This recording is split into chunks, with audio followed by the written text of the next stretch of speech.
to meet the workers and explicitly explain this Adani issue to workers. Our ministers are arrogant. They don't take telephones. If they are taking telephones, they are taking telephones from businessmen or employers, and they disregard workers' calls. This is very dangerous. This is what has brought all about what is happening here now. But we are prepared. We are now leaving for a meeting, and we will be reporting back. But strikes in the airports or in any other enterprises are always there. Some few days ago, I was in one of the international countries, and all airlines workers were on strike, and the delays were as usual witnessed and so on. And we are urging our members to remain firm, to remain strong. They have our support until we report back on this particular issue. This was a very, very simple matter where the assurance to workers in writing that our members will lose no jobs and their jobs will remain protected by both government and as it is required by law. And that assurance alone, we wouldn't have been to where we are. But a lot of arrogance. The Adani issue is as if it is exclusive to management alone and government. And we cannot allow that.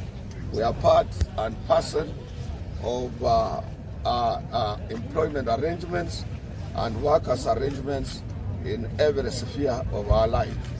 And I have explained to government that the mistake was from the ministry and those people who are handling this particular issue. We wouldn't have been where we are today if they would have convened earlier meeting with all concerned parties.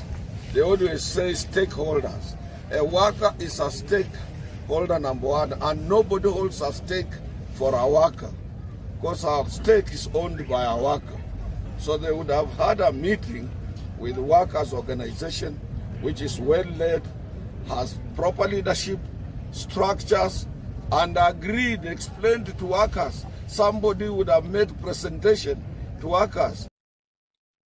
I want us to stay for a little while with this opaque and the controversial Ruto Adani deal.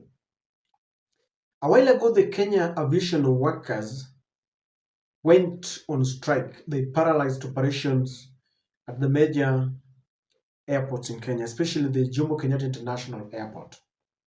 But that strike barely lasted for 24 hours because it was going to create a lot of mayhem and havoc, because airports are very vital, places, and any kind of operation that would be paralyzed would cause the country a lot of money, because we were going to lose a lot of money.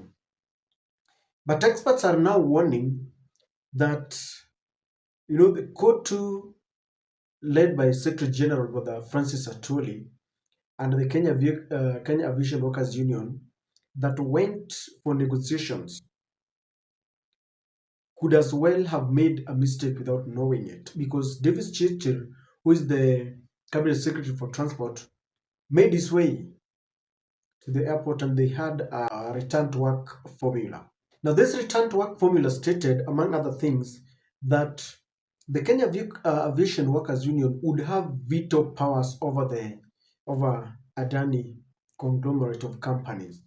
That whenever they will sit on a table, their opinions will carry the day, and that there is no such deal that will be signed without their input. They were assured of that.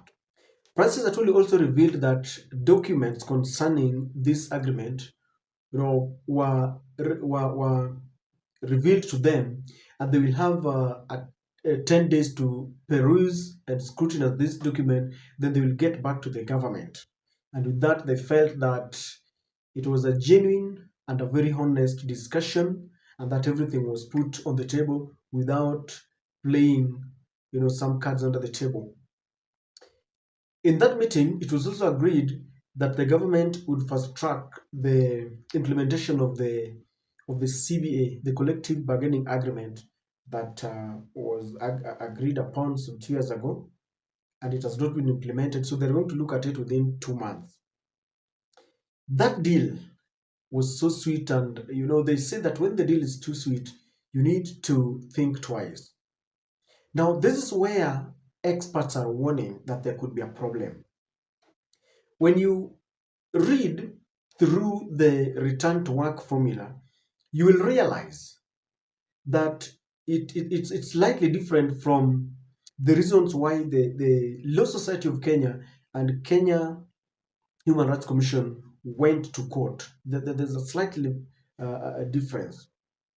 According to the union, they feel that number one, they have embraced Adani.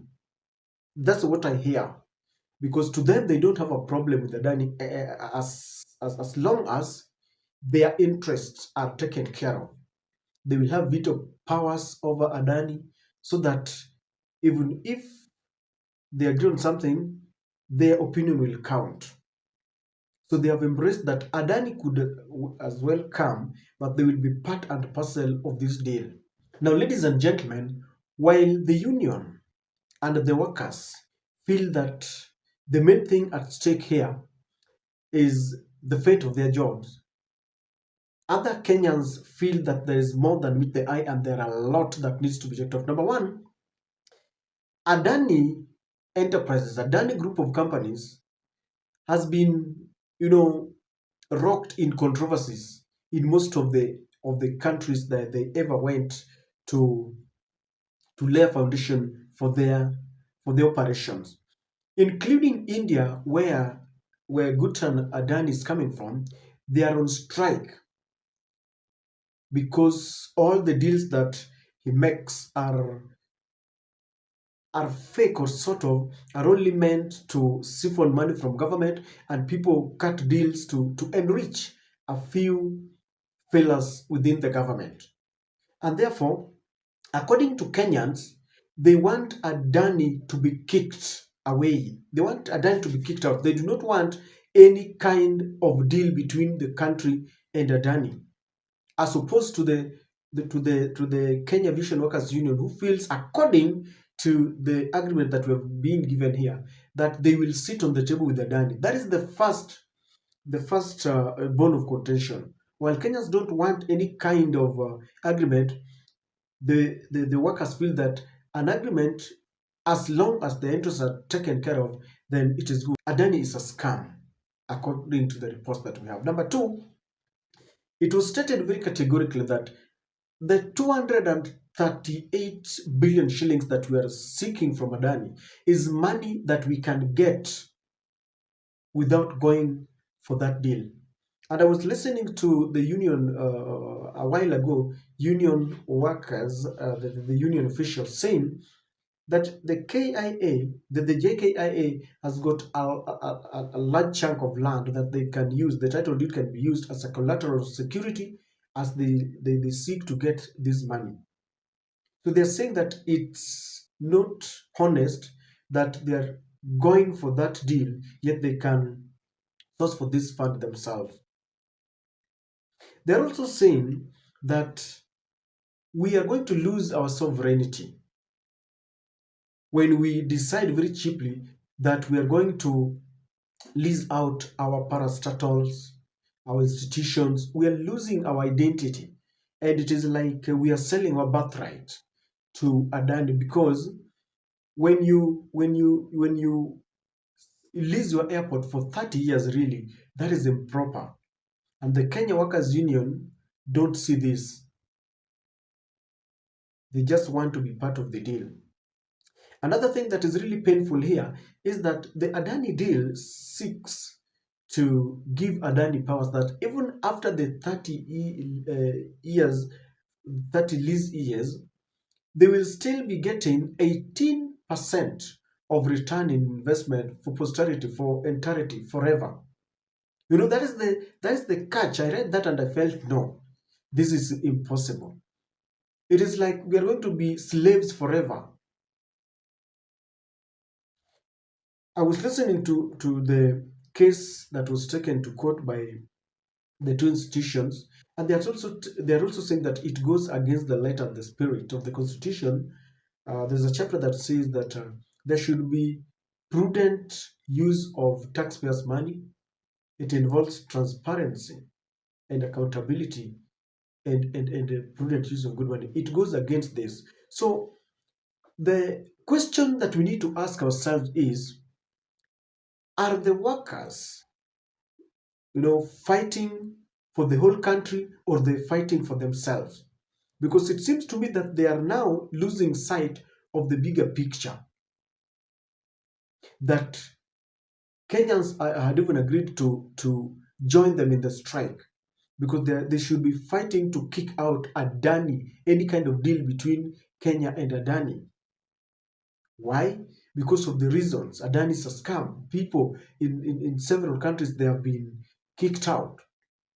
But instead, they are fighting for their interests. Once they will be assured that you are going to be part of this deal, then they are going to accept. And since they are most likely trusted to lead this strike, once they pen, when they decide to pen their signature and decide to work with Adani, then it is going to be a done deal. And unless Kenyans decide that despite signing this deal, we are still going to go to the streets. And this is why I'm saying that if the Kenya, aviation workers are not very careful, they are going to betray Kenyans.